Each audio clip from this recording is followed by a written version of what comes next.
আসসালামু আলাইকুম। অসংখ্য ধন্যবাদ আপনাকে কথা বলার সুযোগ করে দেওয়ার জন্য। তো প্লিজ যদি একটু সাইড হতাম, যেহেতু রাস্তায় একটু লোকজন আসতে পারে। ধন্যবাদ আপনাকে আবার সুযোগ দেওয়ার জন্য। তো সর্বপ্রথমে জানতে চাচ্ছি আঙ্কেল, আপনি কেমন আছেন? আলহামদুলিল্লাহ ভালো আছি। ভালো আছেন? আলহামদুলিল্লাহ যে আল্লাহ আপনাকে ভালো রেখেছে। তো আঙ্কেল, আপনার নামটা জানতে পারি? আমার নাম মোহাম্মদ মুজিবর প্রধান। মোহাম্মদ মুজিবর প্রধান। মুজিবর প্রধান, সুন্দর একটি নাম আপনার, অত্যন্ত চমৎকার একটি নাম আপনার। এবং আপনার নাম শুনে এবং মোটামুটি আপনাকে সামনাসামনি দেখে যেটা বোঝা যাচ্ছে, আপনি কিন্তু অত্যন্ত একজন সাহসী মানুষ। এটা কিন্তু আপনাকে দেখেই বোঝা যাচ্ছে। তো আপনি কি ভোটার হয়েছেন? কোন দেশের ভোটার হয়েছেন? বাংলাদেশের। বাংলাদেশের। অসংখ্য ধন্যবাদ আপনাকে যে আপনি বাংলাদেশের ভোটার হয়েছেন। তো যেহেতু আপনি বাংলাদেশের একজন সাহসী মানুষ এবং সচেতন নাগরিক এবং বাংলাদেশের নাগরিক, বাংলাদেশের ভোটার, সেই ক্ষেত্রে এই বিষয়টি আপনার কাছ থেকে জানতে চাচ্ছি যে এইবার বাংলাদেশের সরকার কে হতে পারে?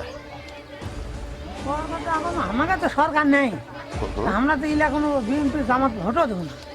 আমাদের দুই দলের মধ্যে এখন হয় মানে বিএনপি হবে, তাছাড়া কে? সরি, একটি বিষয় আমি আপনার কাছ থেকে বুঝলাম না যে আমাদের সরকার নেই বলতে এটা আপনি কি বোঝাতে চাচ্ছেন? না, আমাকে সব না, আমরা ভোট দেবো না। ভোট দিবেন না? ভোট দেবো না।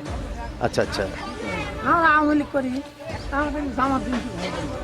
আচ্ছা আচ্ছা আচ্ছা, তার মানে আপনি যেটা বোঝাতে চাচ্ছেন যে আপনি আওয়ামী লীগ করেন, কিন্তু আপনি জামাত অথবা বিএনপিকে ভোট দিবেন না।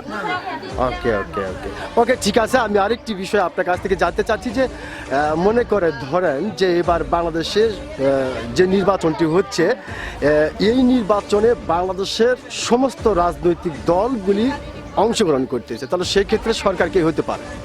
বিএনপি হবে সরকার, জামাত হতে পারবে না। বিএনপি সরকার হবে, জামাত হতে পারবে না। অসংখ্য ধন্যবাদ আপনাকে, অসংখ্য ধন্যবাদ আপনাকে। খুব সুন্দর করে এবং অত্যন্ত সাহসিকতার সহিত আপনি কথাটি বলেছেন, যার কারণে আমি আপনার যখন নাম শুনেছিলাম তখন কিন্তু বলেছিলাম যে আপনি সত্যিকারের একজন সাহসী মানুষ।